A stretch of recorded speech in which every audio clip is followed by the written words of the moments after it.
Salawat, Salawat Muhammad wa alihi Muhammad.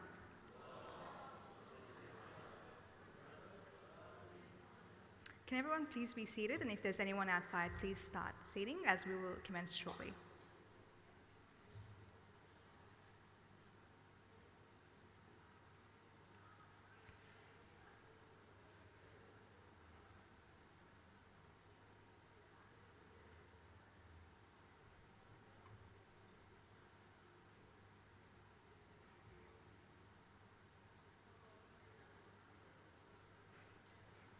Brothers and sisters, esteemed guests and honoured participants, Assalamu alaikum. Al-Emaan Australian community welcomes you to this solemn and significant gathering as we come together to remember and honour the sacred events of Ashura. My name is Seema Razmi and I am deeply honoured and privileged to serve as your Master of Ceremonies this evening. And I would like to express my heartfelt gratitude to each and every one of you for joining us this evening. Before we begin, I would like to acknowledge the traditional custodians of the land on which we meet today and pay my respects to the elders past, present and emerging. Tonight, we have an enlightening program that we hope will stimulate our thoughts and deepen our devotion and spark action. To begin the evening, I would like to introduce Brother Rida Al-Muslawi with recitation of the Holy Quran and Ziyarat Ashura. Please welcome him with 3 salawats ala Muhammad wa alihi Muhammad.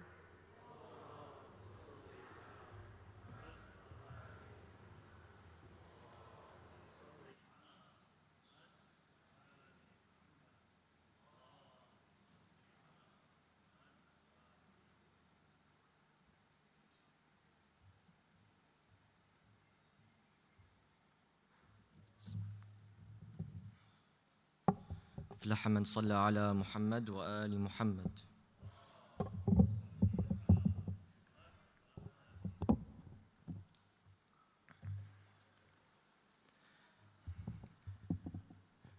أعوذ بالله من الشيطان الرجيم.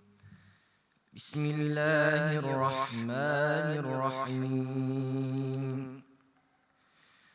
وإذ اعتزلتموهم وما يعبدون إلا الله فأووا إلى الكهف ينشر لكم ربكم من رحمته ويهيئ لكم من أمركم مرفقا.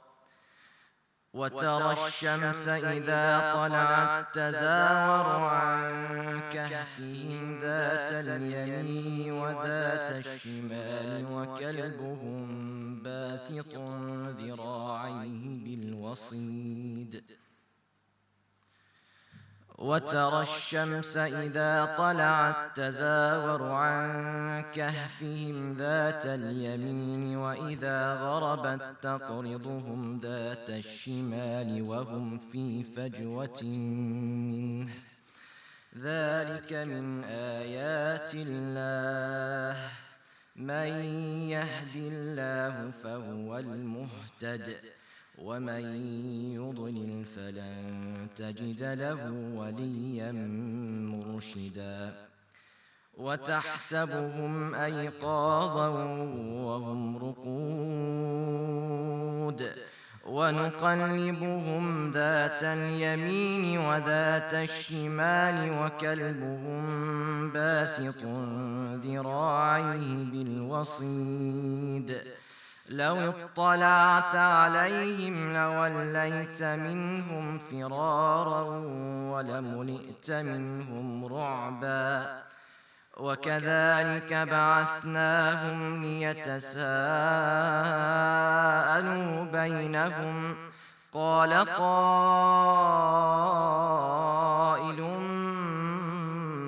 منهم كم لبثتم؟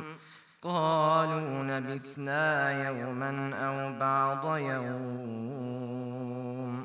قالوا ربكم أعلم بما لبثتم فابعثوا أحدكم بورقكم هذه إلى المدينة فلينظر أيها أزكى طعاما فليأتكم برزق منه وليتلطف ولا يشعرن بكم أحدا إنهم إن يظهروا عليكم يرجموكم أو يعيدوكم في ملتهم ولن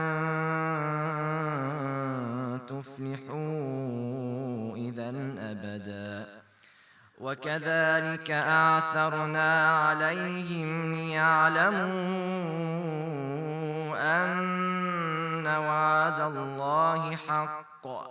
أن وعد الله حق وأن الساعة لا ريب فيها إذ يتنازعون بينهم أمرهم فقالوا ابنوا عليهم بنيانا ربهم أعلم بهم قال الذين غلبوا على أمرهم لنتخذن عليهم مسجدا سيقولون ثلاثة رابعهم كلبهم ويقولون خمسة سادسهم كلبهم رجما بالغيب ويقولون سبعة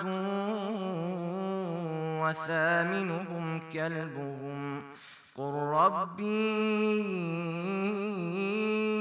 أعلم بعدتهم ما يعلمهم إلا قليل فلا تمار فيهم إلا مراء ظاهرا ولا تستفت فيهم منهم أحدا ولا تقولن لشيء إني فاعل ذلك غدا إلا أن يشاء الله واذكر ربك إذا نسيت وقل عسى أن يهديني ربي لأقرب من هذا رشدا ولبثوا في كهفهم 300 سنين وازدادوا 9 قل الله أعلم بما لبثوا له غيب السماوات والأرض أبصر به وأسمع ما لهم من دونه من ولي ولا يشرك في حكمه أحدا واتل ما أوحي إليك من كتاب ربك لا مبدل لكلماته ولن تجد من دونه ملتحدا صدق الله العلي العظيم أفلح من صلى على محمد وآل محمد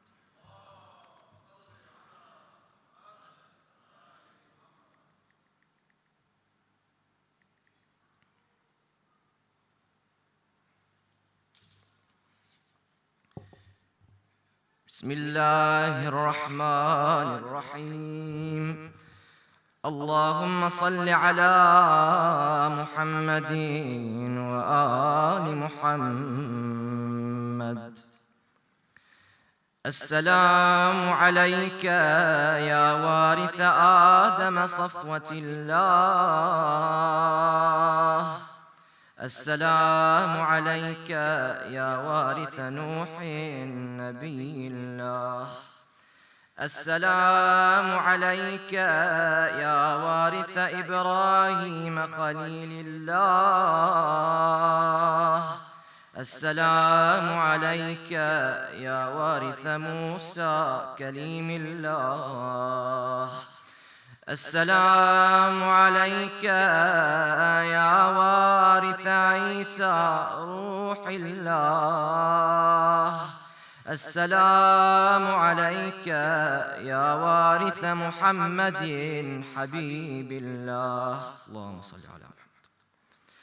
السلام عليك يا وارث أمير المؤمنين عليه السلام. السلام عليك يا ابن محمد المصطفى. السلام عليك يا ابن علي المرتضى. السلام عليك يا ابن فاطمة الزهراء. السلام عليك يا ابن غجيجة الكبرى. السلام عليك يا ثار الله وابن ثاره والوتر الموتور. أشهد أنك قد أقمت الصلاة وآتيت الزكاة وأمرت بالمعروف ونهيت عن المنكر وأطعت الله ورسوله حتى أتاك اليقين.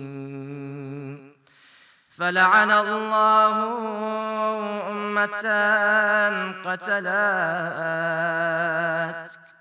ولعن الله أمة ظلمت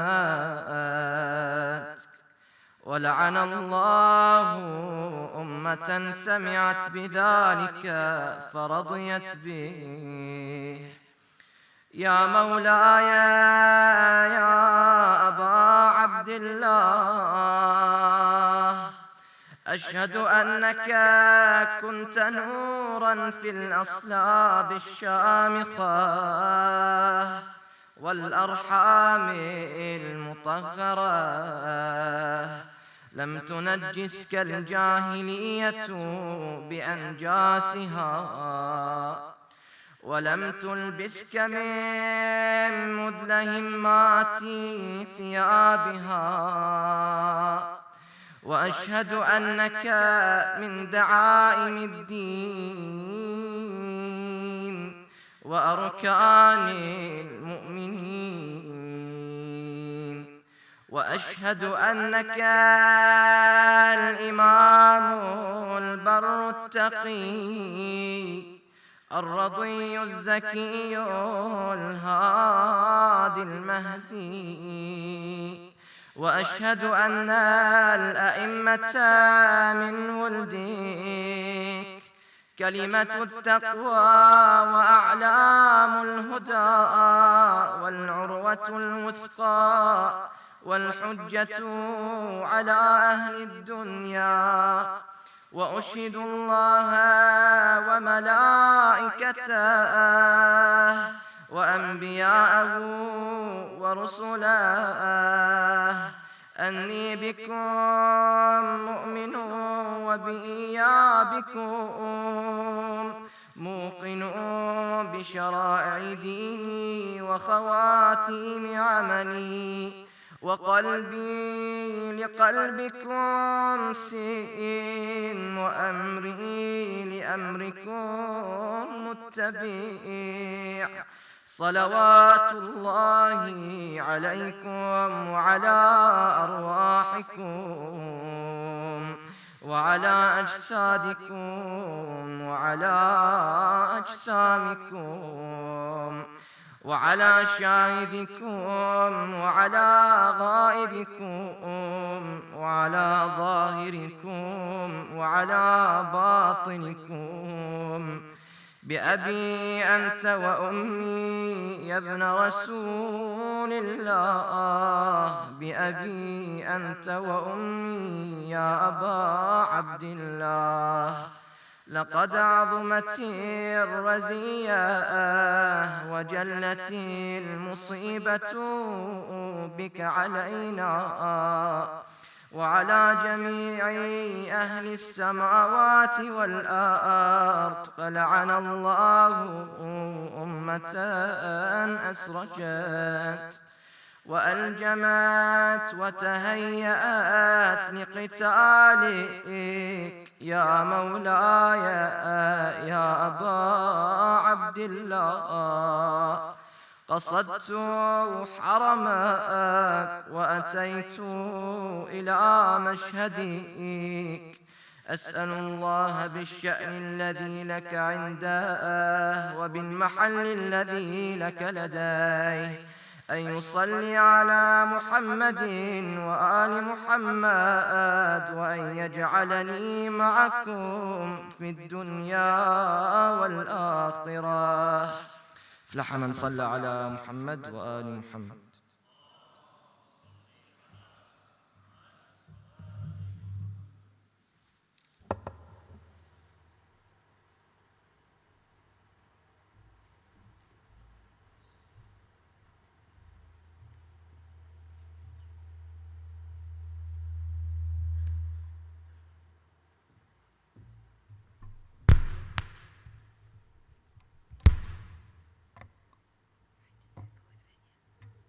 Thank you, Brother Rida, for your heartfelt recitation of Surah Kahf and the Ziyarah. The messages of the verses recited are that of patience, perseverance, and reliance on Allah.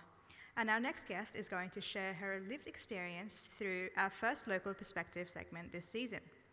Local Perspective is an opportunity for the Australian community to share and acknowledge any insight on any issue that will either provide spiritual social awareness on social awareness. It is with great pleasure that we introduce Sister Nadia Serhan Faour on stage, who will speak to us today about her publication of the children's book, Zahra's Crown. Please welcome Sister Nadia onto the stage with 3 of your loudest salawats. Ali Muhammad wa alihi Muhammad.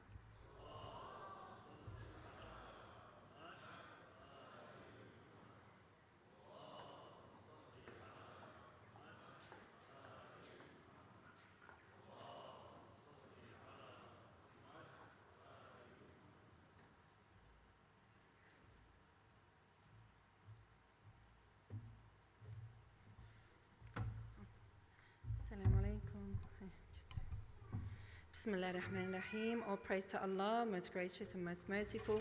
Assalamu alaikum, dear brothers and sisters. My name is Nadia. I'm the author of Zahra's Crown and the founder of Nadia's Narratives. Nadia's Narratives is a collection of narratives that targets culturally diverse and inclusive narratives, a collection of journals and colouring books. And I just wanted to say that I'm actually honoured and privileged to stand here in front of this audience, because it means that my community has actually acknowledged my achievements and highly respected and support my journey that I started recently. Nadia's Narratives came about unexpectedly. It wasn't planned. Came out at a time where I didn't expect to write a book, but subhanAllah, there's always a journey that inside us that we don't actually realise that we have something to create. As an educator for the last 25 years, I've actually promote the importance of early literacy in young children, and I write and I read stories and tell stories to young children, stories I don't find have much meaning. And I wanted to create something that had a perspective to promote the empowerment of young ladies who wear the hijab, and explain to them in a fun, engaging way, targeting the young children from various diverse cultures about their heritage, to empower their cultural heritage, and to introduce the importance of why they wear the hijab. The hijab is a symbol of faith and modesty and cultural identity, and my aim is to empower these young girls, make them feel they feel valued and welcomed in our community, because there's nothing more than having a young girl who's wearing the hijab for the first time, going to school, wearing the hijab and looking different in front of their friends and peers. in an environment, in a society where, living in the West, where they may feel they might feel doubt or insecure. So I wanted to produce a resource the best way I can. As an educator, I thought this is a great way to introduce literature, boost diverse perspectives in our literature, and ensure that the young ladies have enough resources to empower them and see themselves represented, especially on the front cover. If you've walked past in the foyer, you'll notice my books on display. Please come out and have a look, have a chat, and ask anything you would like to ask. I have started working with the young girls and crafting little children's books, but I'm also open to various other ventures. There was a lot of challenges, so I've been asked to come up here and talk about the challenges in my journey. This is a new journey I've found. There was a lot of skills I had to learn, a lot of technical skills. A lot of challenges were finding the right illustrators that can bring your manuscript to life, to have your vision coincide and collaborate with their visions. It wasn't easy. There were new things I needed to learn, new people to meet, and I thought it was not as easy as possible, but I persevered. I was sitting here, Muharram 2023, sitting where you're sitting, thinking, how can I grow and increase my spiritual faith? I was in a point where I had overworked. I've been working full-time for 30 years, as raised my children, and I thought there was a time where, it was a pivotal time where I listened to a lecture and I said, okay, well, this is the time where, what am I going to do for the second half of my life? And I thought, okay, this is where I need to change things, change the direction I was heading. So I made a decision and I went to visit the Imam Hussein at the shrines. I went to the Muharram, at Karbala. I went to the 40th and I did the Tamshay, the walk. And it was that reflections that I had and that spiritual awakening that it was quite transformative actually, because I came back and I had this light bulb moment that I want to do everything from now on for the sake of Allah subhanahu wa ta'ala. So every step I do is for the remembrance and the sake of Allah. So I wanted to, through my way, as an educator, I wanted to create young children books, Muslim heritage with Muslim perspectives, and also empower young girls to feel they can do it, inspire them as well. So that's what my journey led to becoming an author. I released the book 3 months ago. It's been perceived extremely positively. It had a great social impact abroad and here. I've been invited to a lot of podcast interviews. So if you go on YouTube, you'll find Muslim Australian TV. I've done an interview with them and a couple other interviews about the books and what led me to be here. It's all so new to me, and I'm very grateful. And I just want you to know as well that there are many works on this is just the first book. It is a series. In a month or so, there will be another book released with Zahrat's Crown that will actually be a colouring book about all the girls who can achieve success and do anything they want to do, and a hijab is not a barrier. And I want them to know that the hijab is actually a pillar of strength, where they can overcome any obstacle and be empowered to lead. And all the little characters and events that are in the colouring book will empower the young girls to see that. There are other books also inspired by the Gazan and Palestinian events that will be launched in a month. As I said, I have been writing lots and lots of books, manuscripts, but I did nothing with them. They were just sitting on the counter. Only because I had this fear of judgment, that what are people going to perceive of me? No one's else done something like this.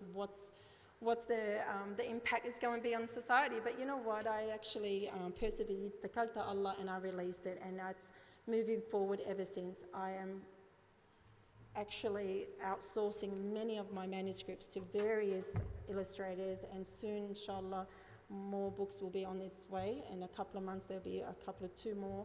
And I started this years ago, but when I came back from the Muharram last year, visiting the Imam Hussein for the first time, that's what gave me the confidence and strength to perceive and bring them all to life. So please come by my stand and say hello, have a look at my books. You can reach me through nadiasnarratives.com, our website. There is a contact form. You can send me a message. There's nothing more than an author, but actually just giving us a shout out, share our social media accounts, give us a little comment because it inspires us to continue our journey. It's not easy, it's very time consuming, it's unpaid work, but we're putting out literature for the next generation because I feel our communities, our younger communities, we need to leave a legacy behind where they are feeling empowered, feeling strong to have a voice because their voices need to be heard, and literature is the best way to do that. So please guide your children to pick up a book that represents their cultural and spiritual journeys. Thank you very much. That's it.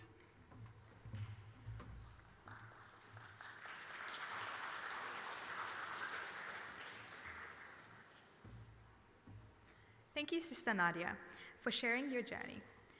Your experience is an inspiration for us all to use our skills we have to serve the greater cause.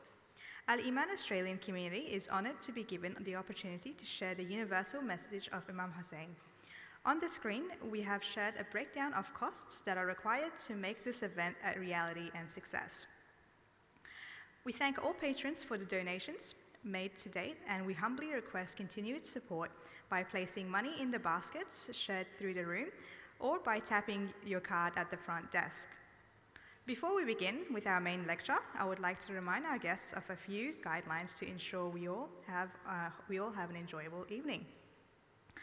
Please turn off all mobile phones and turn off your AirDrop function on iPhones and iPads. Moreover, we kindly request that you refrain from taking photographs or recording videos, as we believe in fully immersing ourselves in the essence of this sacred gathering.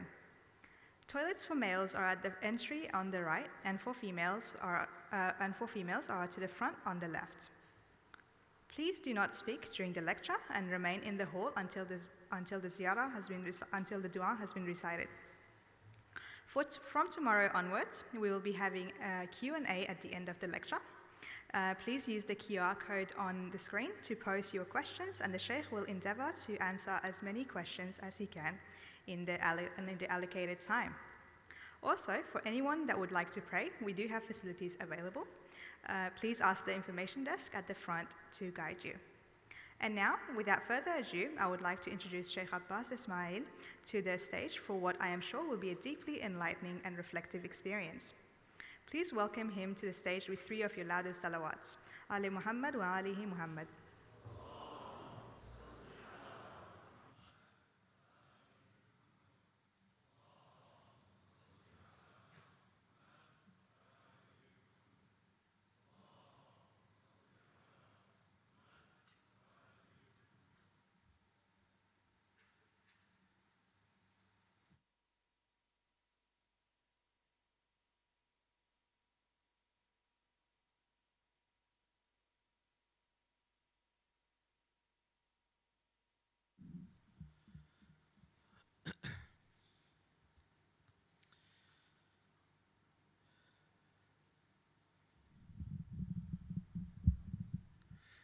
السلام عليكم ورحمة الله. أعوذ بالله من الشيطان الرجيم. بسم الله الرحمن الرحيم. الحمد لله رب العالمين بارئ الخلائق أجمعين باعث الأنبياء والمرسلين، ثم الصلاة والسلام على أشرف الأنبياء والمرسلين خاتم النبيين شفيع المذنبين رحمة للعالمين مولانا وسيدنا أبي القاسم محمد. اللهم صل على وعلى آله الطيبين الطاهرين، لا سيما بقية الله في الأرض مولانا حجة ابن الحسن عجل الله تعالى فرجه الشريف. اللهم صل على محمد وآل محمد، ولعنة الله على أعدائهم أجمعين من الآن إلى قيام يوم الدين. أما بعد، فقد قال الله سبحانه وتعالى: بسم الله الرحمن الرحيم، لا أقسم بيوم القيامة ولا أقسم بنفس اللوامة. Respected elders, brothers and sisters, it's an honor for me once again to be here, and we thank Allah subhanahu wa ta'ala for His tawfiq, His divine grace, that we are able to be here together mourning Abu Abdullah and remembering him and his mission. Our lecture yesterday began with this very, very important point, and that is that this is no fluke that we are here. The fact that we're all here commemorating Imam Hussein alayhi salam so many centuries after his martyrdom is nothing short of a miracle. Look at the effect that the Imam has had on the world throughout history, year after year, century after century. This is nothing short of a miracle. And how many of our marhumeen, how many of our deceased loved ones must be actually looking down upon us and thinking, you people are so lucky. You have the opportunity one more time to remember Abu Abdullah, cry for him, remember him, lament what happened to him. They must be looking down at us and thinking, wow, you guys are so lucky. Because one of the fundamental things that is going to help in the hereafter, and we have some discussions inshallah in the later lectures regarding our journey from this world into the hereafter, both from a slightly scientific perspective and also contrasting it with an Islamic perspective. But they must be looking down and thinking, you're so lucky because Imam Hussein's attachment is one of the fundamental truths within Islam. There are a few things in Islam that if you don't have them, then it's almost like you don't have anything at all. And if you have them, then it's like you have everything all at once. For example, salah, prayers, the daily 5 prayers. If you don't pray, it's like, you've missed out on religion almost in its entirety. Because in qubilat qubila ma siwaha wa in ruddat rudda ma siwaha. We are told in hadith that if your prayer, if your salah is accepted, everything else of yours will be accepted. But if it is rejected, if it is somehow not to the standard which Allah wants, if it's rejected, then everything else will be rejected. Imam Hussein alayhi salam is like this. He's like salah. If you can hold on to Abu Abdullah, you will gain a lot from Islam. Many things in Islam will start to make sense. Many things in Islam will start to resonate with you. If you don't have Abu Abdullah, you can have everything else in Islam, but there will still be a hole, there will still be a gap in your understanding. You cannot reach Allah subhanahu wa ta'ala except through Ahlul Bayt and especially Imam Hussein. Because he is Safinatun Najah. One of the Imams was asked, Imam Hussein is Safinatun Najah, but aren't you all ships of salvation? Safinatun Najah means he is a ship, he is the ark of salvation. The Imam was asked, but aren't you all arks and ships and boats of salvation? Imam replied, yes, of course we are. But the Safinatul Hussein, the ship and the boat of Imam Hussein is asra' wa awsa', is faster and can take more people. In other words, he has something very, very special. What happened to him was very, very special. So let's remember our deceased ones who must be looking down at us and thinking how lucky we are. Let's remember them, all of the shuhada, all of the martyrs, all of those who are struggling in the way of Allah, all of our ulama, all of the mujtahideen and maraji which have gone past, all of the scholars, all of your loved ones, all of my loved ones, all of the mu'mineen and mu'minat who have left this world. Let's recite for all of their sawab Suratul Fatiha, please. Bismillahir Rahmanir Rahim. Alhamdulillahi Rabbil Alameen, Ar-Rahmanir Rahim, Malik Yawmiddin. إياك نعبد وإياك نستعين اهدنا الصراط المستقيم صراط الذين أنعمت عليهم غير المغضوب عليهم ولا الضالين صلوا على محمد وآل محمد.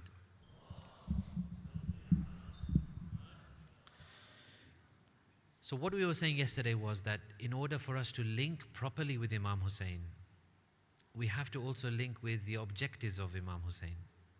If he stood for something and he gave his life for something, and today we want to remember him and mourn him, then of course he's going to ask us, what are you mourning me for?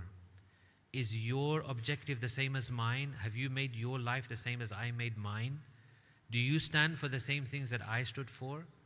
Do you cry upon me because what? You feel sorry for me emotionally, or you connect with me in a deeper way, in a philosophical way? And that is really what we're here to do. We're really here to link with Imam Hussein's objectives.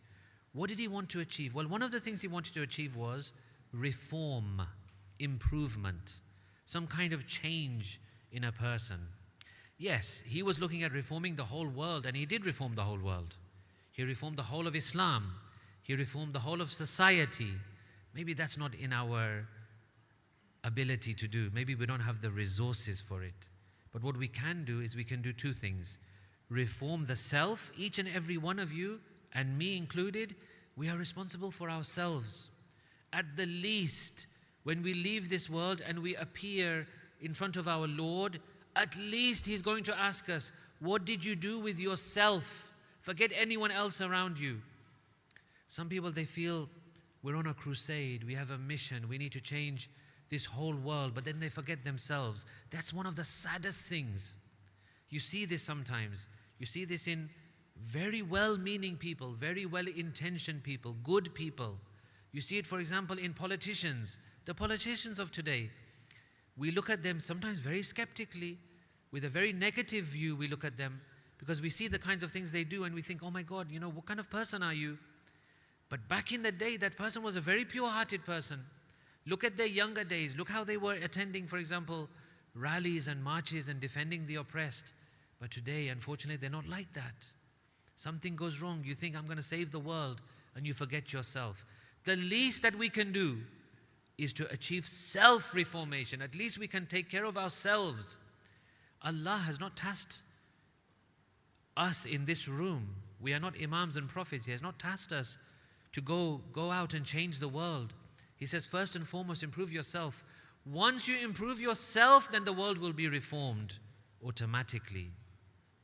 If every individual looks after their own self, their own ethics, their own honesty, their own integrity, their own sincerity, if they're nice to other people, if they live a life of purity, cleanliness, friendliness, lack of arrogance, humility, being humble, then the world would be a different place. One of the great scholars, he said something once. He says, this world, of course, has many, many problems. One of the problems in this world is financial instability and financial inequality. Look throughout the world, you'll see some countries have a monopoly on wealth, monopoly on trade, monopoly on money. Other countries are very, very poor. So what we have done as a human race, what we have tended to do, is we say, when a country is poor, what do we do? When a country is poor or when our people are poor, what do we usually do? Give them money. Just throw money at them. You need money? Here. Here's more money and more money. But it hasn't solved the problem. It hasn't solved the problem. If anything, we're getting worse and worse. The disparity and inequality is getting worse. So this scholar, he had an amazing point. He says, if we had spent 10% of what we give in charity, but we spend 10% of that on actually improving people's ethical outlook, actually making people more accountable, actually making people more generous, actually making people more compassionate. If we had done that, instead of just throwing money at the poor people, we improved the general character of the people around us, that would have done more for poverty in the world. Throwing money is not the thing. You have to improve people's characters. Then you see how the social ills of society improve. We say people are going through depression, people are going through mental illness, people are going through all sorts of things. Our reaction sometimes is, throw something at it. This is a problem. Let's do a knee-jerk reaction to it. Sometimes no. We need to build the person. We need to look at the person properly.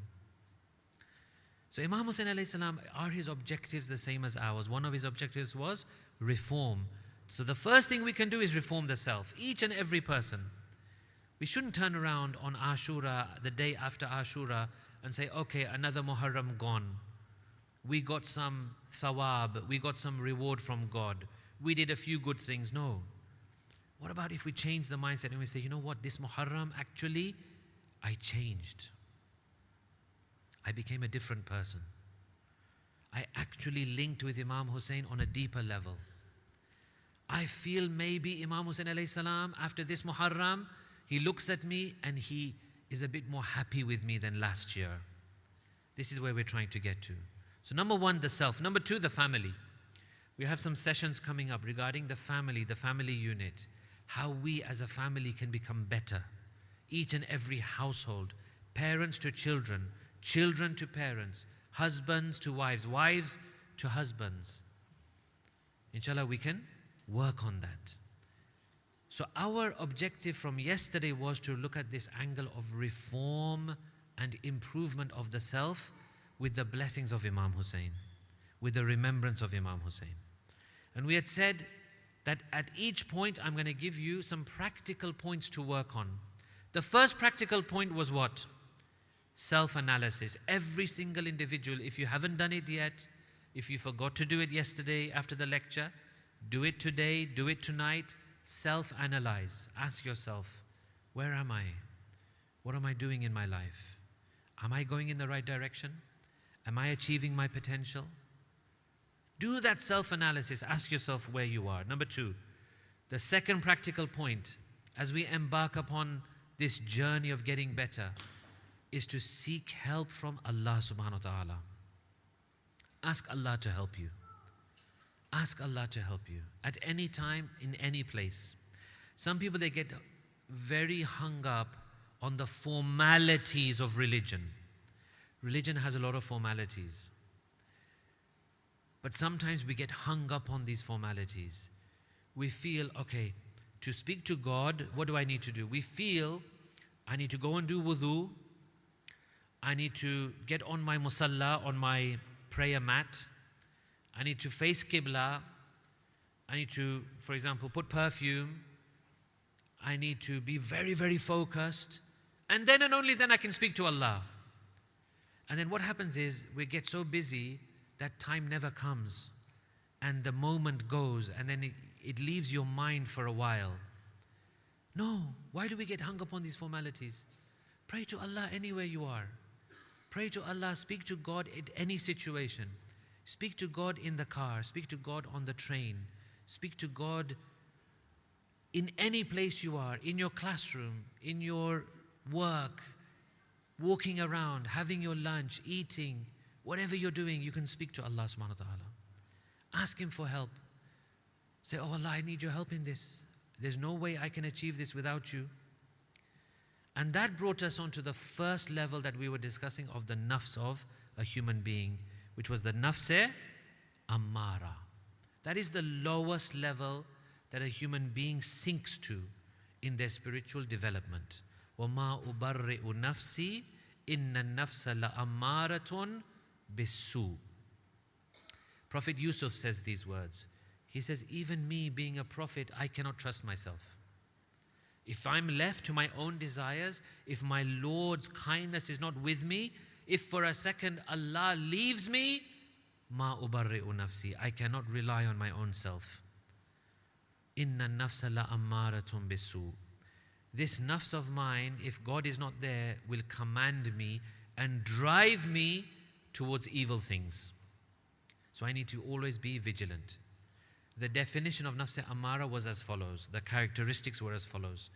This person who is in the state of nafs ammara is animalistic, is beastly, is full of anger, is full of selfishness, is full of greed, overindulges in things, overeats, oversleeps, wastes time, overtalks, always chatting, always looking to fill every single moment of the day with some kind of pastime, over scrolls on Instagram, over scrolls on TikTok, wastes hours and hours and hours, has no concept of accountability, has no sense of guilt.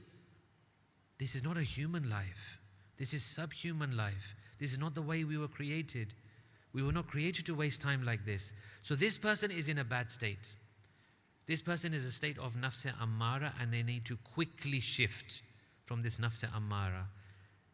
If not treated, they will ruin themselves, they will ruin their families potentially, they will ruin society potentially.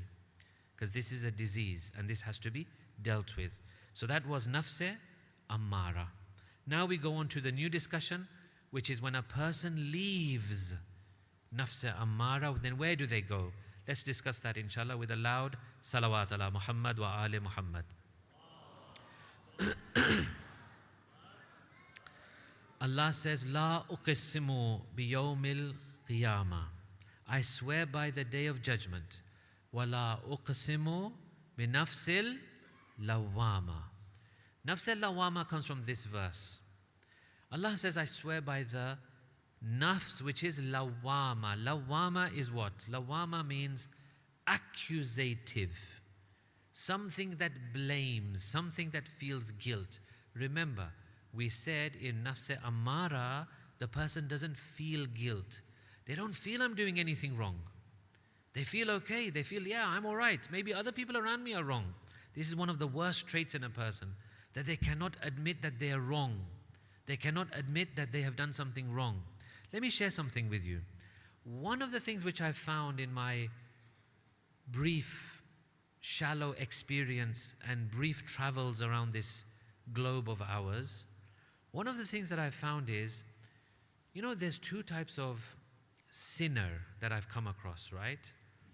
There's two types of sinner. One is the sinner who is doing something wrong. They are sinning. But they have the guts to admit it. They have the guts to say, you know what, I know I'm doing wrong, but I'm weak, I'm trying, I need help, I know this is wrong, but I'm trying. I'm trying my best. Pray for me, help me. Okay, the sinning is not good. We cannot excuse. We're not going to say, okay, you're sinning, that's fine. No, we're going to say, look, you shouldn't be sinning, but yes, okay, at least you have the recognition that you are sinning. The other type is that I'm sinning, but there's nothing wrong. I'm not doing anything wrong. What are you talking about? There's nothing wrong in what I'm doing. That is very destructive. This second one is very destructive. This second one is actually fooling themselves. We have a term for this. We call it jahle murakkab, compound ignorance. You are doing wrong and you don't even know you're doing wrong. So nafs al-lawwama is that first type, that the soul now awakens in a way that at least it starts to tell you, you're doing wrong. This is wrong. Don't do it. Feel guilty. Feel bad. Feel a pinch in your soul. Feel a pinch in your heart that, yeah, this is not right. I shouldn't be doing this. You see some people, they treat other people like garbage. They don't really care. They have no awareness that I've done something wrong. They have no awareness that I've just treated someone badly. They have no awareness that I was just rude. They have no awareness that I've just, for example, abused someone, sworn at someone. For them, it's just like normal behavior. It's just like everyday behavior. That is very, very dangerous. When that guilt and that sense of pain that you feel when you do something wrong, when that has gone from your heart, only Allah can save you. Only Allah can save you with His grace. When you don't have that guilt, then it's something really, really worrying. When you have that guilt, when you feel that conscience, when you feel that I've done something wrong, then thank Allah subhanahu wa ta'ala. Never dismiss that thought.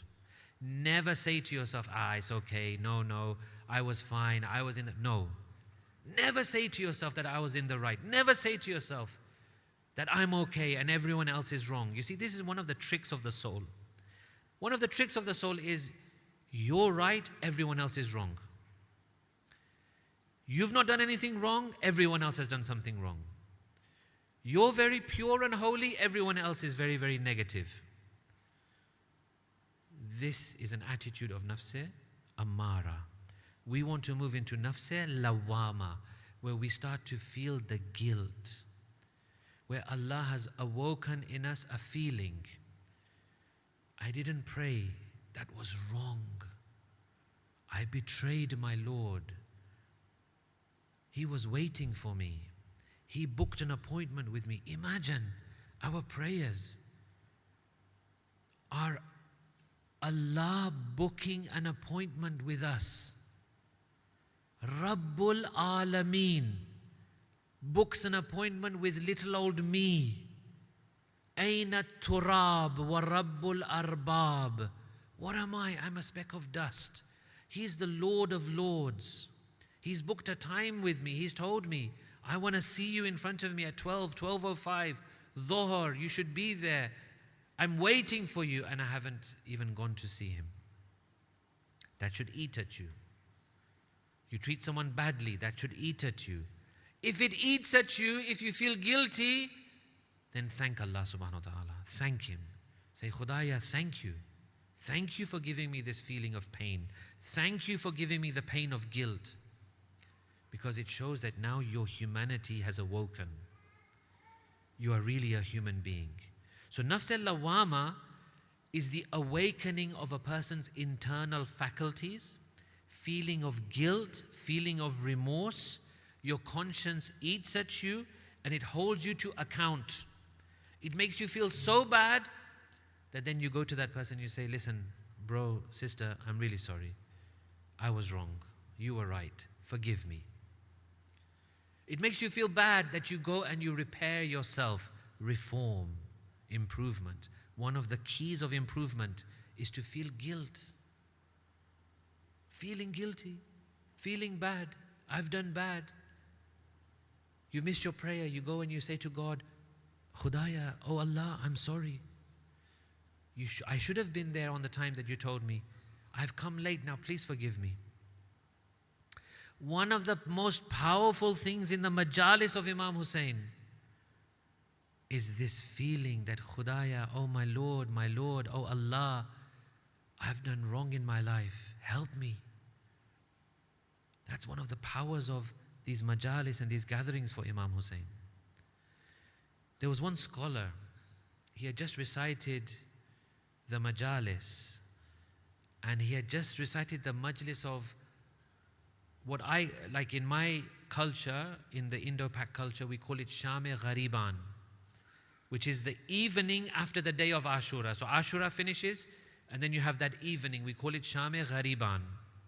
In Arabic, you must have a different expression, I guess. He had just finished the lecture of that Sham-e-Ghariban.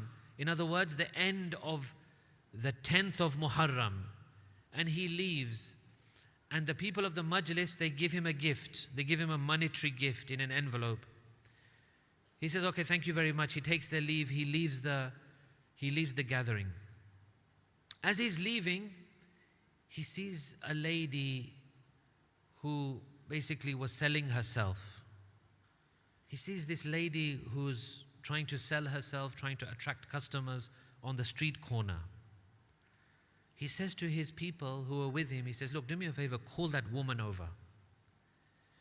They said, Agha, no, you must be joking. You know what she is? She's one of those people who sells herself. How can we call her? If people see her talking to you, they'll think of something different. He says, no, call her. Call her, tell her, I need to speak with her.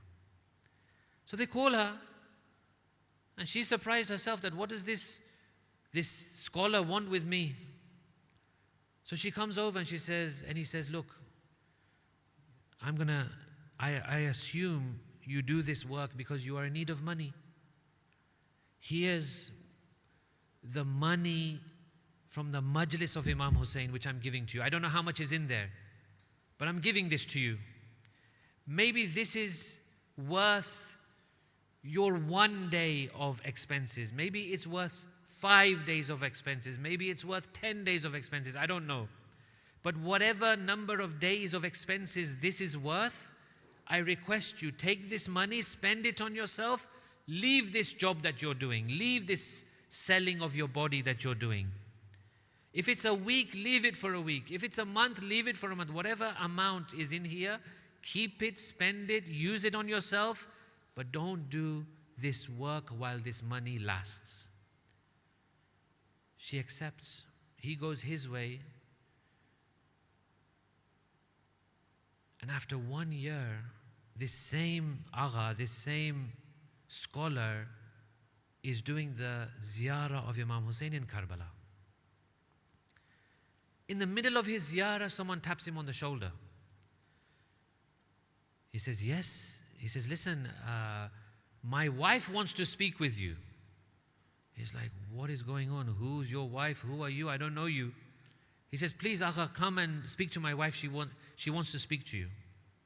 He goes, he sees a woman, very good hijab, very well attired, very modestly dressed. She says, Agha, do you remember me? He says, no, I'm sorry, I don't remember you.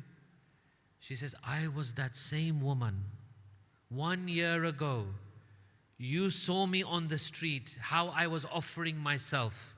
And you had given me that envelope of money from Imam Hussein. That changed my life. That money, when I took that money, you went your way. I then sat down and I broke down into tears. I said to myself, oh Allah, Imam Hussein has not even forgotten me, even though I'm doing this kind of work, even though I'm doing this kind of job, even though I'm paying my expenses, using my body, selling myself, but Imam Hussein has still not forgotten me. And that was the kickstart I needed in my life, that Imam Hussein still loves me, he's still there for me. Oh Allah, you are watching over me. And I changed myself. I said, if Imam Hussein can send me a gift like this, then why do I need to do this work? I changed myself. I left my job. I left that thing that I was doing. Then I met this man, and he proposed to me, and I accepted, and we've been happily ever after married. And here we are after 1 year in the haram of Imam Hussein, and I saw you from a distance, and I told my husband, you must go and approach him and tell him that I want to see him, and I'm here to thank you for what you did for me. This is the reformative power of Imam Hussein. Like how many people at some point in their life have been in the majlis of Imam Hussein alayhi salam, something has sparked. Something somewhere through the purity of Abu Abdullah has sparked in their hearts, and they change. This is one of the miracles of this majalis. So in nafs al-lawwama, brothers and sisters, in nafs al-lawwama, you have this guilt, you have this drive to change yourself, to say to yourself that I'm not good enough. The fashion of today, let me be very, very open and honest and frank with you. I don't like to sugarcoat things, but I also don't like to hurt anyone's feelings. The fashion of today is for everybody to say, you're good, no matter what you do, you're good, you're pure, you're wonderful. I want to change it a bit. I want to say the following. When we look at each other, we should assume the good. When I look at you, I should assume the good. I should never assume the bad. When I look at you, I should say, you know what, this is a good person. This is a mu'minah. This is a person who's close to God. This is a person who's a decent person. This is a person who's generous. This is a person who's kind. When we look at each other, this is what we should think. But when we look at ourselves, you yourself, me myself, looking at me, you looking at you, then we should not think that we are so good and such a complete person. There we can be critical. There we can say, you know what? You just prayed a prayer. Next prayer you can do better. You just kept a fast. Next fast can be better. You just recited a dua. Next dua can be better. You just helped someone. Next time you can help them in a better way. Always push yourself.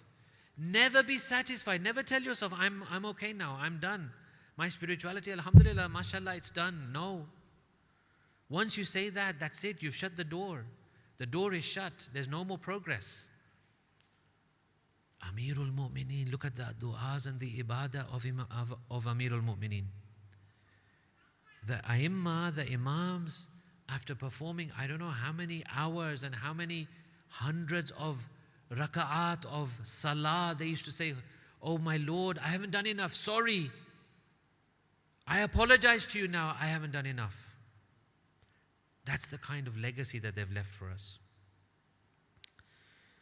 So when you feel the guilt, when you feel something is not right, when you feel that my conscience is eating at me, thank Allah. Generally, in Western parlance, in Western civilizations, we are told, don't feel guilty. Guilt is not good. Guilt is destructive. You shouldn't feel guilty. You are what you are. People should accept you for what you are. Listen, we should be bothered that Allah accepts us. We don't want to be on bad terms with anyone. We love everybody and we want everyone to love us. That's not an issue. But we want ultimately that Allah should accept us. Allah should accept us. So that guilt is a very good thing. Now when that happens, generally speaking, when the guilt kicks in and the conscience starts to awaken, the sins begin to reduce. The sins that the person was doing begin to reduce. You were not praying properly once upon a time, now you're praying a bit better. You are very quick to do ghiba and backbiting about people, now that has stopped. You used to lie very easily, now the lying has stopped. You were disrespectful to your parents, now you're careful. So slowly but surely, the guilt makes you reduce your sins. Let me tell you one of the most golden things in Islam. The more you do for Allah, the more He'll do for you. If you have the courage, if you have the guts to reduce one sin, you will see automatically 3 or 4 other sins will reduce. He will help you. He just wants to see a little bit of effort from your side. So you start to reduce your sins. Then what do? Then you concentrate on performing the compulsory acts of worship. Now, here I'm going to give you my 4th practical point. The 4th practical point. This applies for every single person. I call this the 3 M's. Number 1, muhasaba. What is muhasaba? Muhasaba is very simple. Muhasaba is that at the end of the day, before you sleep, last thing at night, you do a review of your day, couple of minutes, few minutes. You say to yourself, what did I do today? For example, I prayed. I did some Quran. I gave a bit of charity. I helped someone. I spoke to someone nicely. I did my work. I was diligent. I was on time. I was punctual. I didn't disrespect anyone. I was good with my parents. Anytime you find something like that, like a good act that you've done, you say, Alhamdulillah, thank you God, you helped me, I was able to do this. And then sometimes you'll find, okay, I was a bit disrespectful to my mom and dad. I had an argument with my brother or sister. I was a bit stingy with someone. I wasn't generous in giving them what they needed. Today, I got to my work late, but I pretended that I was early. I told a lie here or there. Anytime you find something bad, you say, Astaghfirullah, I'm really sorry, oh Allah. I'm going to ask you forgiveness. If I've done anything wrong to anyone else, I'll ask them for forgiveness. And I need your help to stop these things. Simple. Few minutes a day. We all have smartphones now in our pockets. Set an alarm. Set an alarm that at this time every day before I sleep, I will do this. I'll do a 2-minute review. 2 minutes is all it takes, 2 minutes. I'll do a 2-minute review. What did I do good? Alhamdulillah. What did I do bad? Astaghfirullah. I shouldn't do that. That's 1 M. The 2nd M is muraqabah. This is difficult. This is difficult. This is, for example, throughout your day, you're bombarded, right? We're all bombarded with different things. Challenges, people, awkward people, difficult people, head-doing people. They annoy us. They get on our nerves, right? Different challenges. You're tired. It's prayer time, but you're tired. It's prayer time, but you're in the middle of something very important. It's prayer time, but you need to do something else. All these challenges throughout the day are coming up. You keep pulling yourself back from doing wrong things.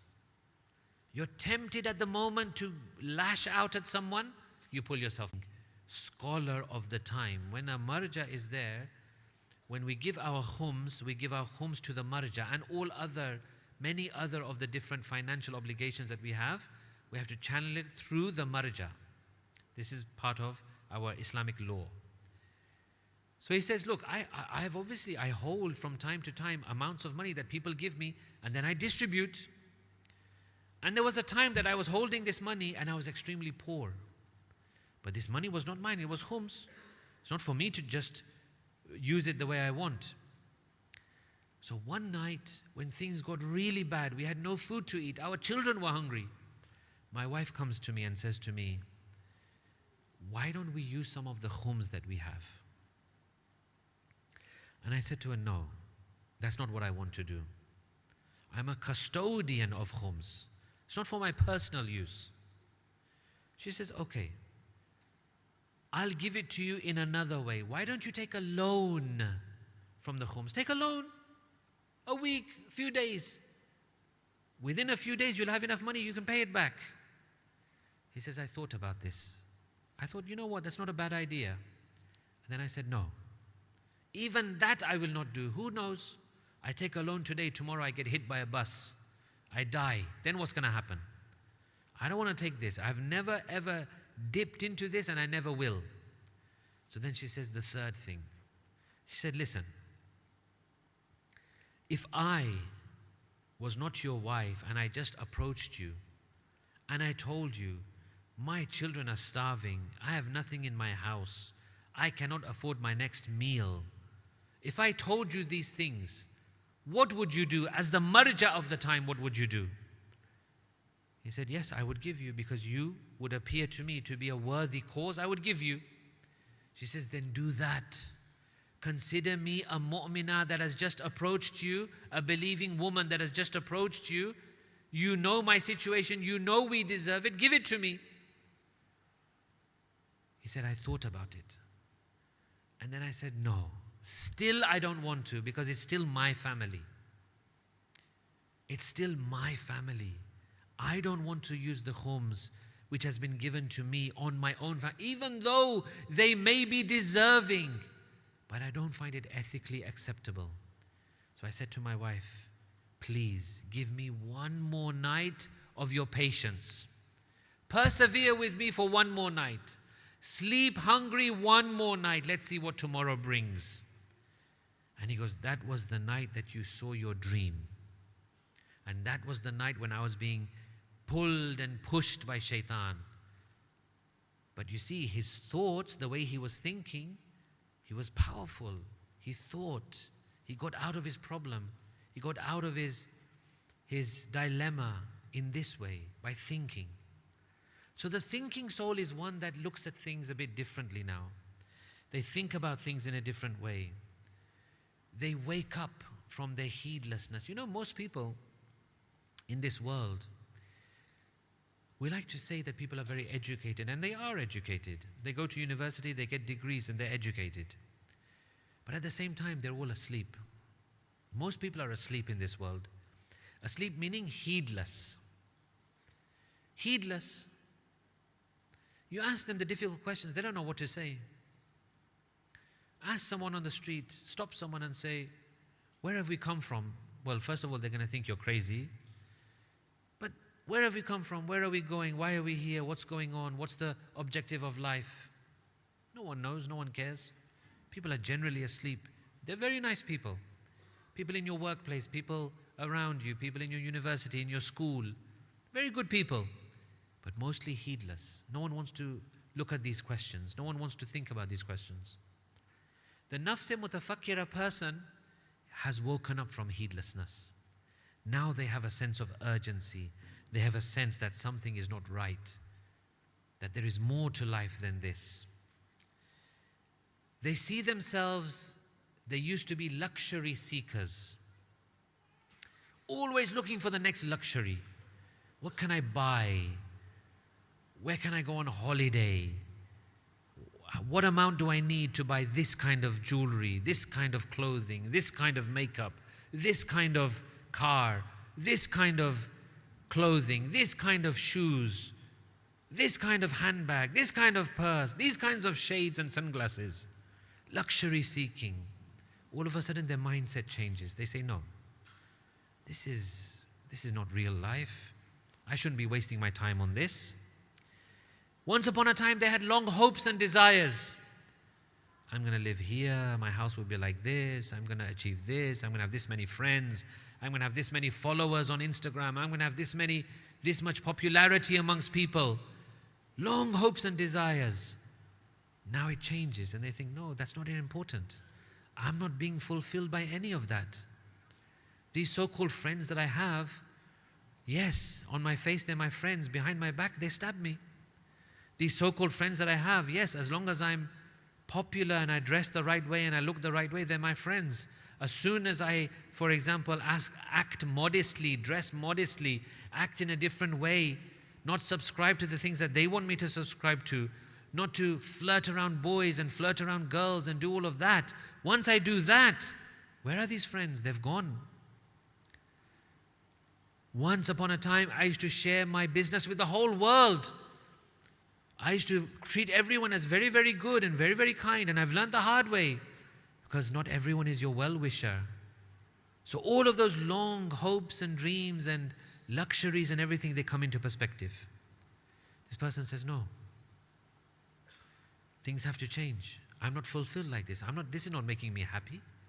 This is just at the best wasting my time, passing my time. And I don't have much time. I'm a very limited person in a limited world for a short amount of time. I need to get a move on. So the brain starts to kick in and the thoughts begin. So three statements. Pay attention to these three statements, please. So first of all, they were thinking like this. They were thinking, I'm a material being. I'm a solid bodily material being, which sometimes is spiritual. Then their mindset shifts and they say the following: I'm a spiritual being undergoing a material experience. The first one was, I'm a material being which is sometimes spiritual. Now this person is saying, no, I'm actually a spiritual being going through a material experience. And then they will shift even further. And they will say, I'm a spirit. Actually, I'm a spirit confined in a temporary material context. I hope those three statements were understandable and they landed with you. See how we shift our mind? I'm a body which sometimes acts spiritually. So I go about my day doing whatever I want, but then sometimes I'll pray. Sometimes I'll go to mosque. Sometimes I will do something for Islam. And then it shifts and you say, no, actually I'm a spiritual being, but I have to go through this world. This is where many people are at. I'm a spiritual being, but I have to go through this world. I have to delve into the world. I have to deal with the world. I have to act according to the worldly ways. And we fool ourselves like this, right? So we say, you know what? I work in an industry where everyone lies. I have to lie. What do? I go to school in a place where no one wears hijab, so I don't wear hijab. I can't do anything about it. I work in a place that if I pray, then people will look at me weirdly, so I don't pray. I come home and I pray qadha, for example. And then it shifts even further because the mind is now active. The mind is now thinking, and the mind is very powerful. It shifts even further, and you'll then tell yourself, no, I'm a spirit. This body is actually, what's going to happen to this body? This body is going to be eaten by insects and it's going to basically be consumed by the earth. Your body anyway changes every 7 years, if I'm not mistaken. The cells in your body renew. You're physically a different person every 7 years or so.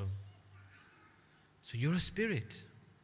Temporarily, you are in a material context. Temporarily, you're in a physical context.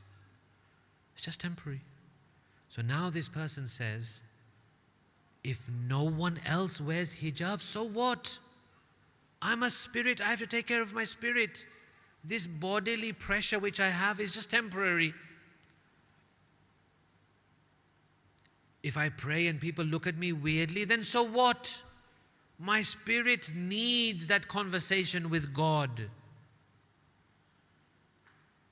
If I attend the mosque and I'm a bit tired the next day, then so what? Let it be. I need the nourishment of the mosque and the name of Imam Hussein. See how the mind allows you to shift your perspective along. A person who's looking at themselves that, no, I'm just a physical being and I have to take as much as I can from this world before I leave this world. You know, this is one of the tricks of shaitan. Shaitan, one of the tricks he does is when a person is at the end of their life,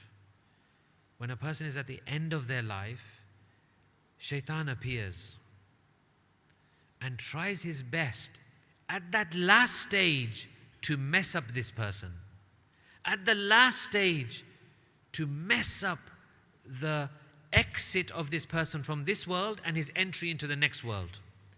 So he comes along and says, oh, look at you now. Poor you. You're at the end of your life. You have 100 grand in the bank. Allah didn't allow you to spend your 100 grand. How cruel of God. Oh, look at you. Poor you. You're suffering at this time. Allah couldn't allow you to leave this world in a healthy way. He had to give you illness to leave this world. And he does all these kind of tricks to make us leave this world in a state of anger with God. He makes us want to feel anger with God. So people sometimes, even before they reach that stage, they're in a state of anger with God. They have qahr, anger with God. They're upset with God. They say, what kind of life is this, oh God, you've given me? What kind of restrictions are these? What kind of nonsense is this? And Allah is turning around and saying, you know what? Everything I've done for you is for your own benefit. Everything, you haven't seen it yet. You can't see it yet, but you'll see it soon. It's all been for your benefit. It's all been for you. I have done nothing against your benefit. So, many people are stuck here, unfortunately. They think, let me take as much as I can from this world for this world's sake. Whereas the other side of the coin is no. Let me take as much as I can for my next life. I need to take things with me for that life, not for this life. Yeah, this life, of course, it has its needs, and we live in it according to our needs. But overindulging will remove focus from the next life. So this is nafs mutafakkira. This person starts to think in different ways. Let me give you a few examples with a loud salawat, please. Allahumma salli ala Muhammad. They start to think about strategies. How can I live in this life in a good way? So they'll think, for example, career. Brothers, sisters, admit it. Admit it. When you are thinking about your career, or those of you who are thinking about your career, what is top of our list? How much money will I make? Admit it. Top of the list, how much money can I make? This person, nafs mutafakkira, will now think what? What career will be the best for my character?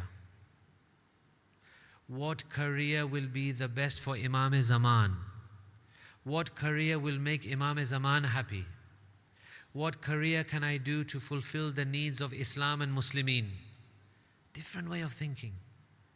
Different way of thinking. The naysayers will say, yeah, but you still got to feed yourself. Right? If you say, for example, I'm going to do something for Imam-e-Zaman, I'm going to do something for Islam and Muslimin. Well, the naysayers will say, well, who's going to feed you?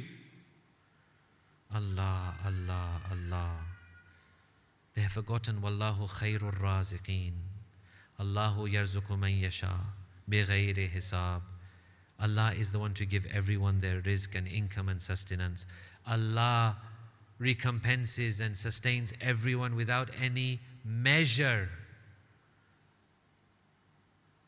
They will think, for example, friends. What kind of friends do I have? Are my friends adding any value? When I meet my friends, come on, ask yourselves this question. As I'm saying it, ask yourselves this question. I go to a meeting with my friends. When I leave with so much negative energy. I leave with so much negative energy. What kind of friends are these? Why do they make you feel down? Why do they make you feel negative? Why do they make you feel bad afterwards? What kind of friends are these? So this person now starts to think, I need friends who are positive, who are godly, who actually take me further on the way I want to go. I'm done with those friendships who are full of judgments and talking about other people and just backbiting and making fun of other people and bullying people. I'm done with that. I don't need that in my life anymore. They feel the need in their life for the peace of Allah, blessings of Allah, tranquility of God. Their minds are scrambled, their hearts are grieving, their hearts are in pain, their hearts are hurting. There's only one thing that can cure your hurting heart, and that is the peace of God, tranquility of God, blessings of God. So they start to see things in a different way. They start to look at their parents differently. They see their parents. Once upon a time, they used to look at their parents, that these are the most annoying people in my life. These are the people who restrict me in everything. Now they look at them and they say, you know what? These are my keys to enter heaven. These are my tools to get closer to God. In one hadith it says that when you die, if you had your parents alive with you and somehow you died with Allah being upset with you, you'll be asked, how could Allah be upset with you? When you had your parents in your life, the easiest way to please God was to please your parents. How is it possible you messed up this? How is it possible that He gave you parents? You were lucky. You were one of the few lucky. You know, there are so many people out there, me included. We have lost our parents. We don't have that way anymore to get closer to God through our mom and dad. Those of you who have your parents, they are the easiest way to get to God. So you'll be asked that you had your parents, how could you not reach closer to Allah? Those of you like me, we have children. Again, there are ways of reaching Allah subhanahu wa ta'ala. You'll be asked, your child, you had responsibilities towards them. How could you not reach us through your child? So they will go through life with this thinking mind, thinking about things. They'll look at things differently. In the words of Amirul Mu'mineen, these are the final words of this evening. Amirul Mu'mineen says what? He says something very beautifully. You know, Amirul Mu'mineen, in one sentence, he encapsulates the whole world. Everything I've said in this 1 hour, he encapsulates in one sentence. An-nasu niyam, idha matu intabahu. He says, people are asleep. People are asleep. When they die, they will wake up. Generally, people are asleep. People are heedless. They're going through this life, taking one day at a time, not having any kind of goal or ambition or potential. Inshallah, we don't fall into that trap. We pray to Allah subhanahu wa ta'ala for tawfiq, for success, for grace, for His mercy, for His kindness, for His guidance, that He always keeps us on the path of Aba Abdullah. He always keeps us with the love of Muhammad and Ali Muhammad. He always keeps us in the special thoughts and prayers of Agha Imam Zaman. Mu'mineen, tonight we remember one of the heroes of Karbala. He is a hero of Karbala, but he never made it to Karbala. Imam Hussain alayhi salam, when he receives the thousands of letters from the people of Kufa,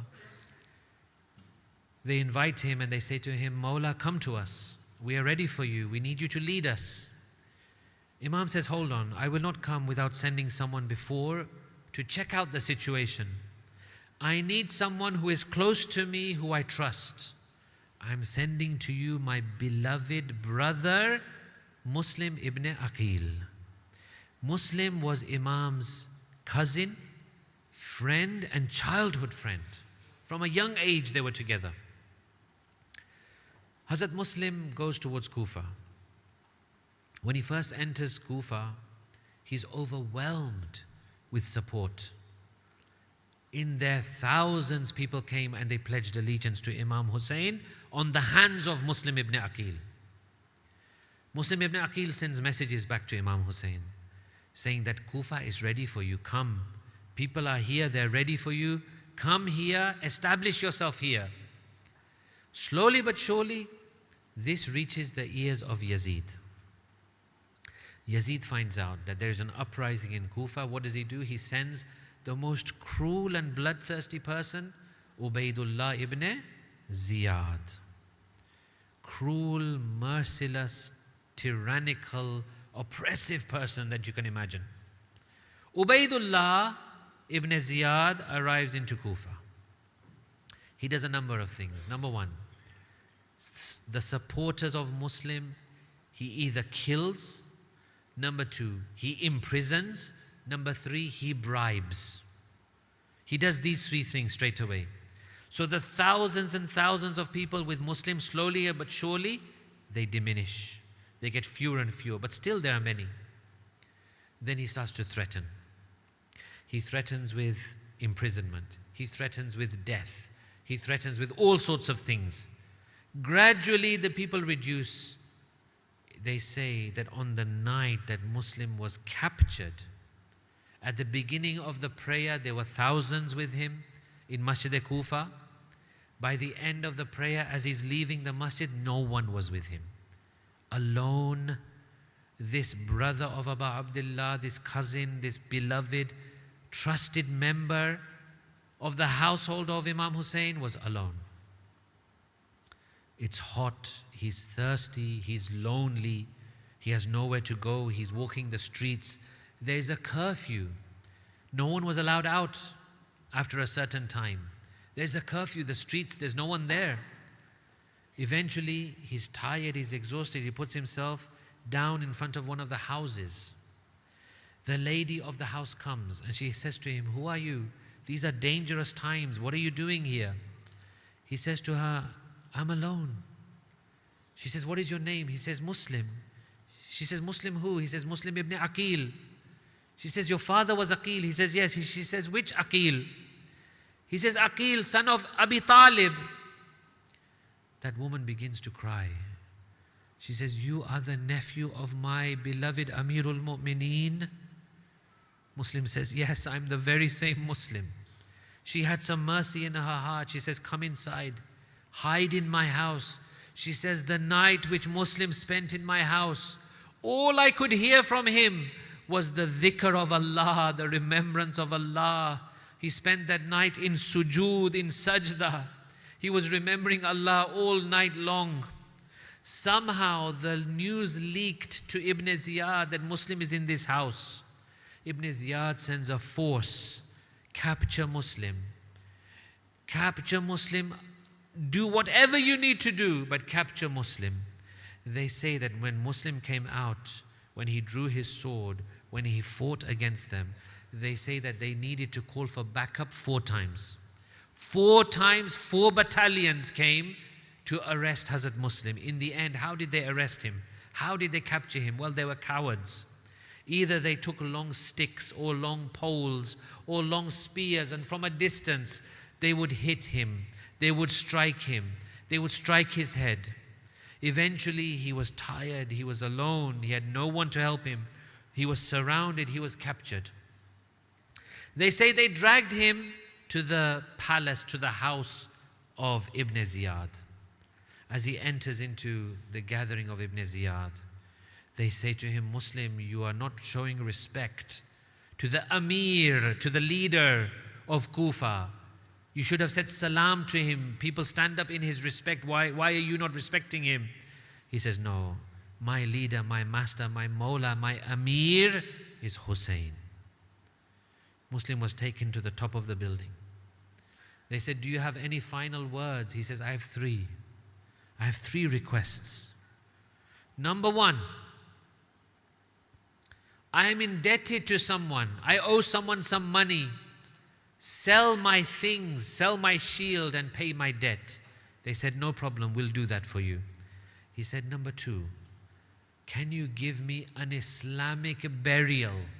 Imagine, Muslim ibn Aqil, beloved of Rasulullah, beloved of Amirul Mu'mineen, beloved of Imam Hassan and Imam Hussein, is here in Kufa asking Muslims to give him an Islamic burial. They said, we will not. Thirdly, he said, allow me one thing. Allow me to send a message to Imam Hussein. Let me tell him that the situation has changed.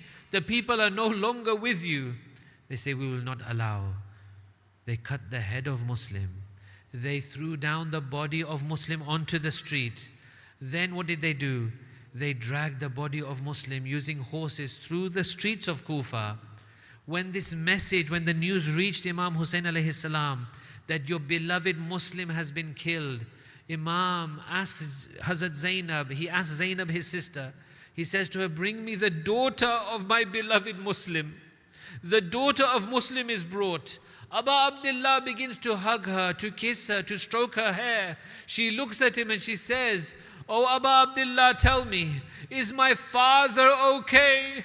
He says, why do you ask about your father? She says, because this behavior which you are doing to me, I have seen you only do this with the orphans of society. Have I become an orphan today?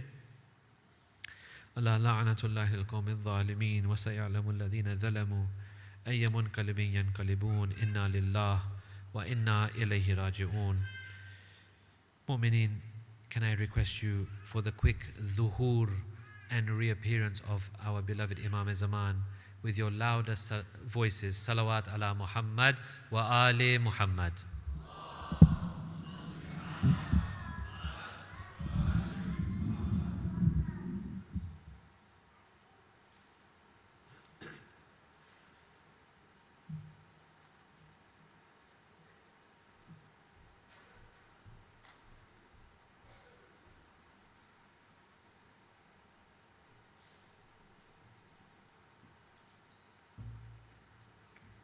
Thank you, Shaykh Abbas Ismail, for sharing the words of wisdom.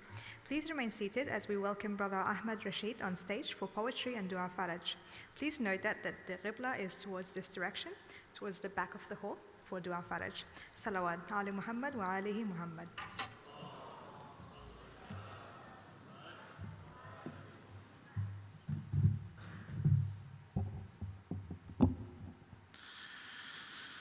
صلى الله عليك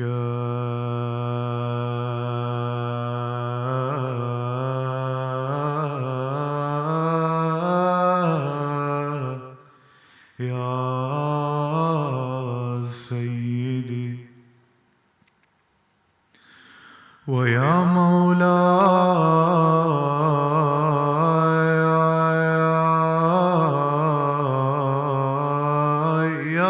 رسول الله وعلى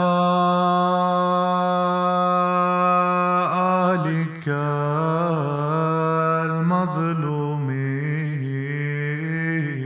المظلومين يا أبا عبد الله إني سلم سالمكم وحرب لمن حاربكم. The people of Kufa have sent their allegiance to Abu Abdullah. Muslim attends to the city of Kufa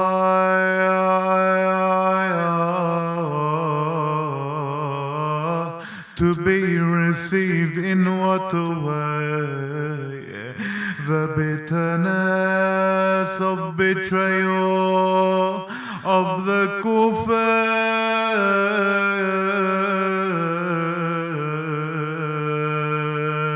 the same people that betrayed Amir al-Mu'mineen. Tonight we dedicated the majlis to the first martyr of Karbala, Muslim ibn Aqil. He was sent by Imam al-Hussein to receive allegiance from the people of Kufa.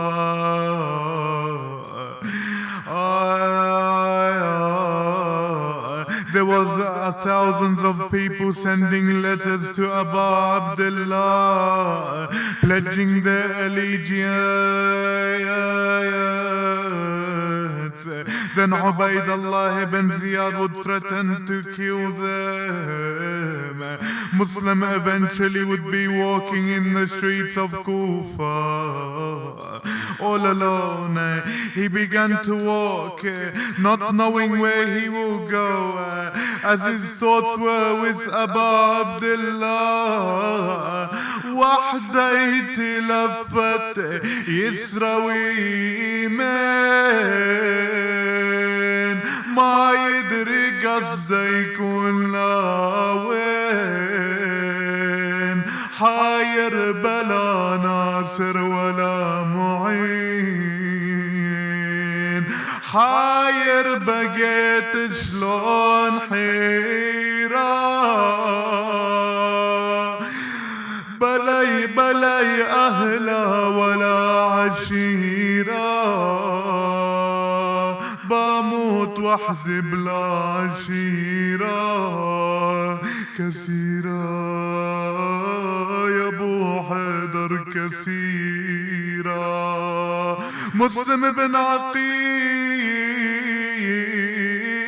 would be walking around the city calling وحسينا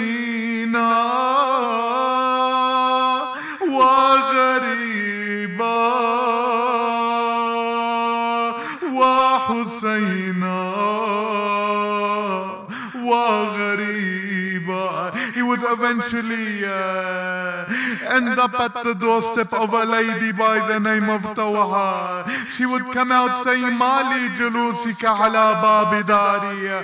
Oh man, what are you doing on my doorstep? I am thirsty. Is there any water for me to drink? Tawha would bring Muslim some water. After a short time, she would reattend to Muslim, asking him, have you drinking your water? He would say yes. Then go to your family, go to your tribe. I don't permit you to stand on my doorstep. Muslim then said, I have no family or no tribe. Let me be the guest of your house. Who are you, oh man? I am Muslim, Ya Tawha, and the Kufans have left me. Is it you, oh Muslim? I didn't recognize you. She would welcome him into her house with open hands. She would place a tray of food in front of him. He would not eat. He stayed the night in worship until Ubaydullah would put a reward for anyone that brings Muslim to him. Tawha had a son by the name of Bilal. He would go to Ubaydullah ibn Ziyad and inform him. Muslim eventually would hear the hooves of the horses outside his house, outside the house. He would wear his armor, readying his sword, as Tawha would say, انهار لفاق الجيش يا حيدر أريدك مراجل عمك تعيد يا Tawha تشجعيني وبعمي حيدر تذكريني. Like a lion he would exit the house, killing many of the enemies. They say an enemy by the name of Muhammad ibn Ash'as would go to the palace of Ubaydullah asking for more soldiers. He said, I have sent you and only asked you for one man. What if I were to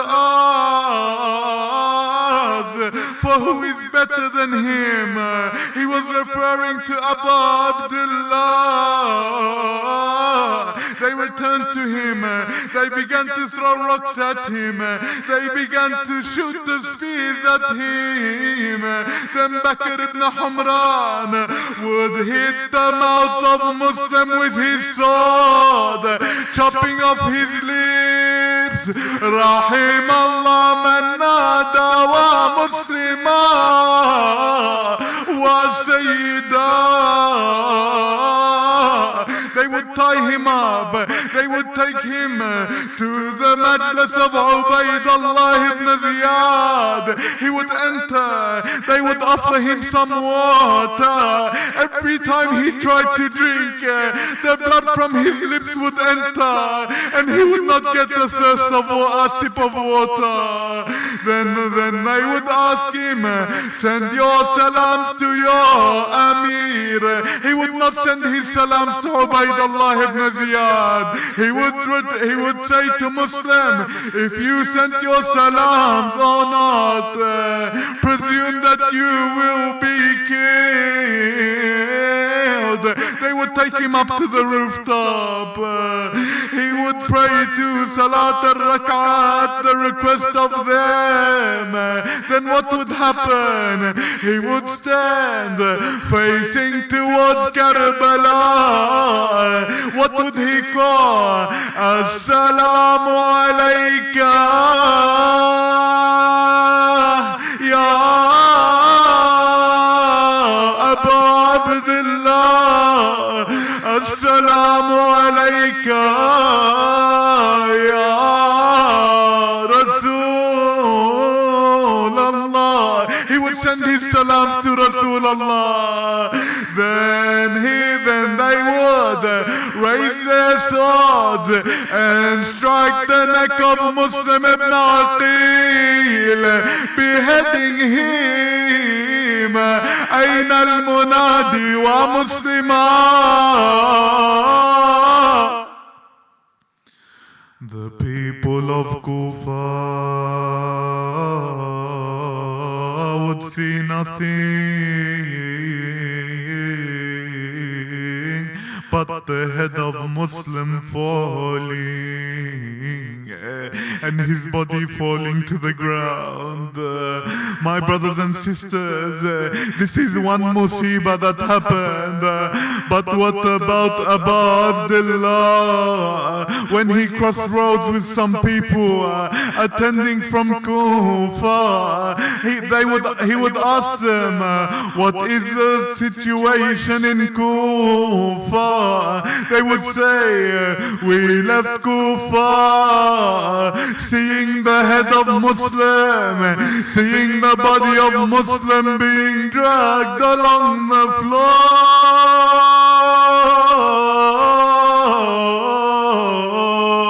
He would call the daughter of Muslim.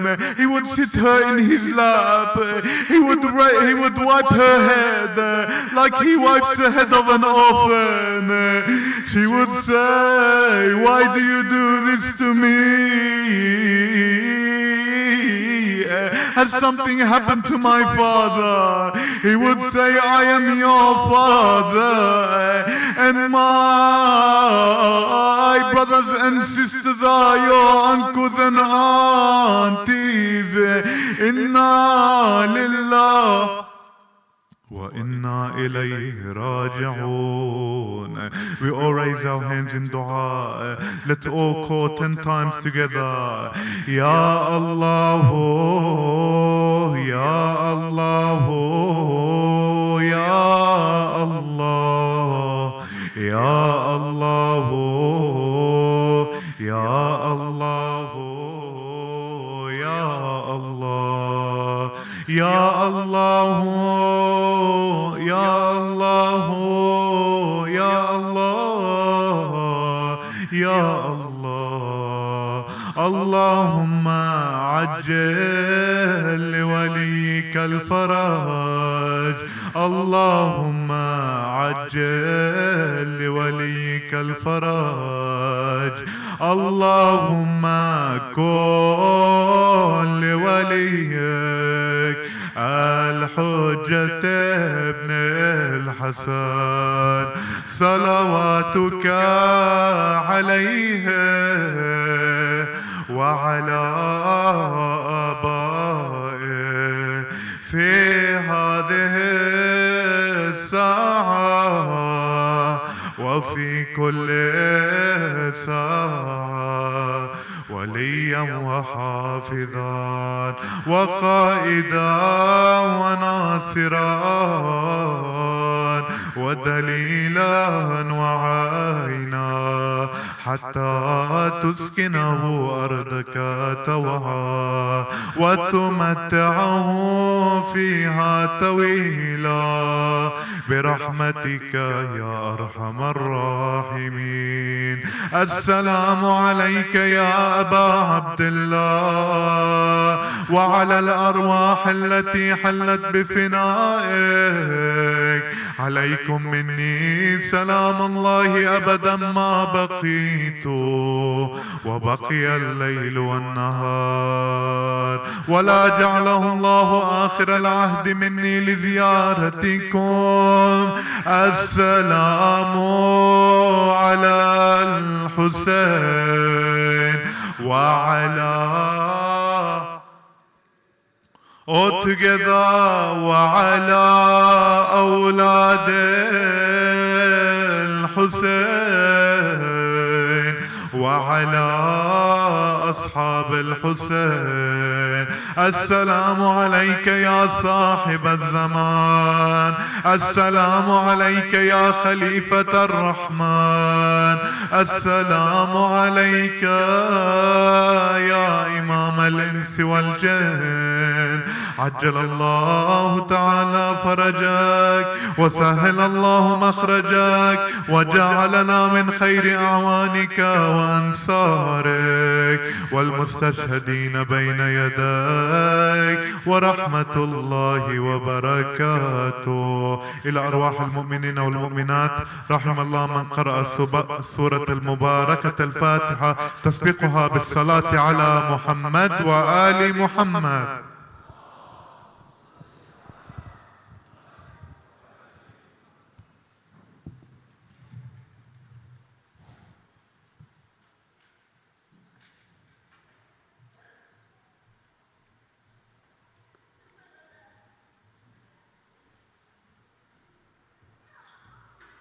Thank you, Brother Ahmad Rashid, and thank you once again, the guests, for gracing us with your presence for this sad and auspicious event. May our time together be filled with reflection, unity, and spiritual growth. We encourage you all to take some